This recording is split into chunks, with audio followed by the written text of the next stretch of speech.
अगर आपने पिछला वीडियो देखा होगा तो उसमें मैं एनटीपीसी का तो सेट हुआ ही था, साथ ही साथ मैंने आपको कुछ विदेशी यात्री के बारे में बताया था।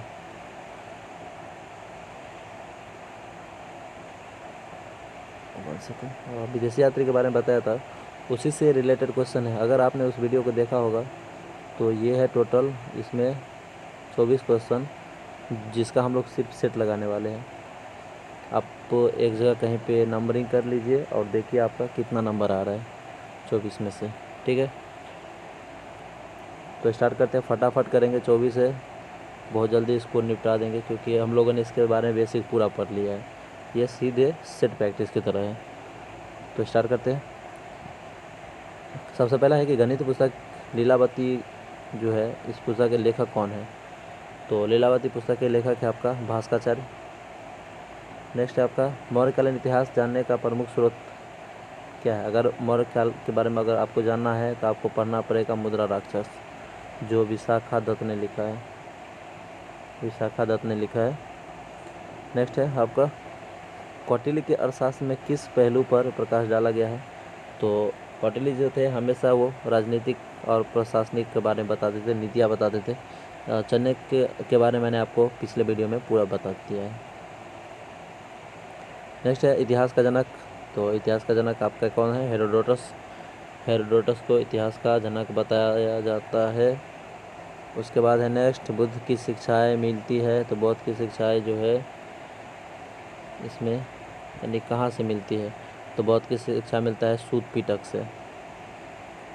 मैंने हर चीज़ बताया है, ये कुछ नया नहीं है कि आपको लगा कि कहाँ से आगे क्वेश्चन। पूरा पुराने वीडियो से उठाया गया है। नेक्स्ट है मेगास्थनीज के पुस्तक का नाम क्या था?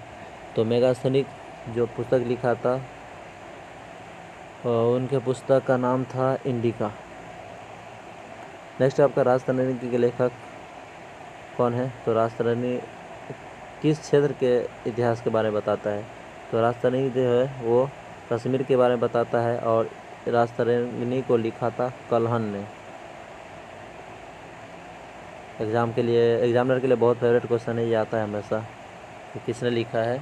राजतरंगिणी।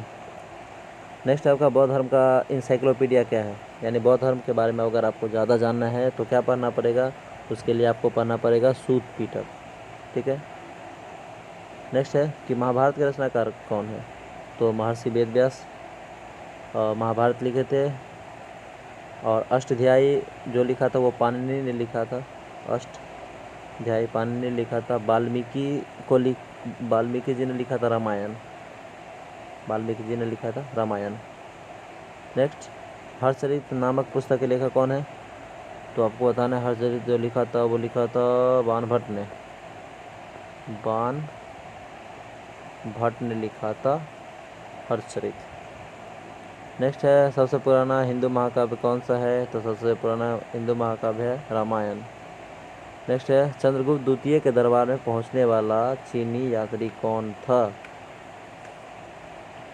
तो चंद्रगुप्त द्वितीय जिसको हम लोग क्या बोलते हैं? विक्रमादित्य। विक्रमादित्य भी बोलते हैं इसको। इनके टाइम में जो पहुंचने वाला यात्री था वो कौन था? तो वो था आपका फाहियान।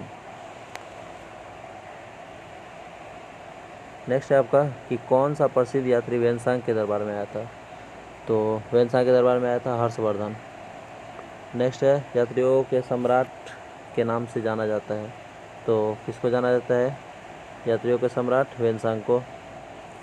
नेक्स्ट है कि महाभारत का प्रारंभिक नाम क्या था? तो महाभारत का प्रारंभिक नाम था जय संहिता। नेक्स्ट है ज्यामिति का पिता किसे कहते हैं? तो ज्यामिति का पिता कहते हैं पाइथागोरस को। पाइथागोरस को कहते हैं। उसके बाद है नेक्स्ट प्रथम विधि निर्माता कौन है? तो प्रथम विधि निर्माता है मनु। नेक्स्ट है पंचतत्व के रचयिता कौन है? तो यह है विष्णु शर्मा, जिन्होंने पंचतत्व लिखा है। नेक्स्ट है निम्नलिखित में से कौन सा देश सबसे प्राचीन है? तो सबसे प्राचीन देश कौन सा है आपको बताना है। इसमें से देश नहीं है, वेद होगा। सबसे प्राचीन वेद पूछ रहा है कौन सा है? तो सबसे प्राचीन वेद है ऋग्वेद। सामवेद में संगीत गाया जाता है। यजुर्वेद में जादू टोना, यथर्वेद में जादू टोना, और यजुर्वेद में ये मुझे उतना भी याद नहीं।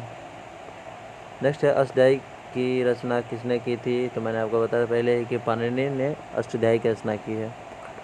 नेक्स्ट है प्राचीन भारत का पहला सुनियोजित इतिहास लिखने वाला व्यक्ति कौन है? प्राचीन भारत का सुनियोजित, तो आपको बताना है। इसमें से 4 ऑप्शन है। विस्टन आर्थर स्मिथ जो है वो सुनियोजित इतिहास लिखने वाला पहला व्यक्ति। पहले का इतिहास क्या था कि जैसे मन तैसे, कोई कहीं पे लिखा है, कोई कहीं पे लिखा है, जैसे तैसे लिखा रहता था, उसे इतिहास समझ में नहीं आता था। लेकिन विंसेंट आर्थर स्मिथ ने उसको एक सीक्वेंस वाइज में लिखना शुरू किया। नेक्स्ट है महाभारत की रचना किसने की थी? तो ये तो आसान क्वेश्चन है कि महाभारत की रचना, ये महाभारत नहीं है, महाभारत का तो पता ही है कि वेदव्यास ने लिखा था। यहाँ पे है महाभाष्य की रचना। महाभाष्य की रचना किसने की थी? तो महाभाष्य की रचना किसने किया था?